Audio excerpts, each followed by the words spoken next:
Welcome to the Salmon Runs YouTube. Enjoy the video. In this video, I will explain how to use Canva newsletters in email. First, let's start with designing your newsletter in Canva. You'll want to select a template that fits your needs, then personalize it with your unique brand elements like colors, fonts, and logo. Make sure to include compelling text and visuals. The goal is to create a design that looks great and is easy for everyone to read, whether they are on a phone or a computer. Once your design is perfect, the next step is exporting it for email. The best way is to download your newsletter as a high-quality image file, like a PNG or JPG. You could also use a PDF, but image files generally work better across different email providers. If your newsletter is long, consider exporting it in several smaller image sections. Remember to optimize image sizes to ensure quick loading for your recipients.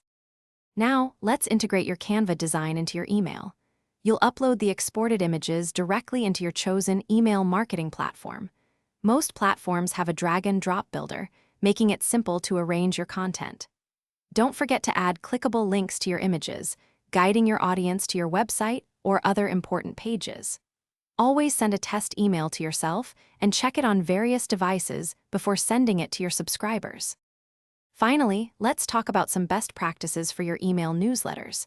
Aim for conciseness, focusing on one main message to avoid overwhelming your readers. Always include a clear call to action, telling your audience exactly what you want them to do next. Personalizing your content can significantly boost engagement.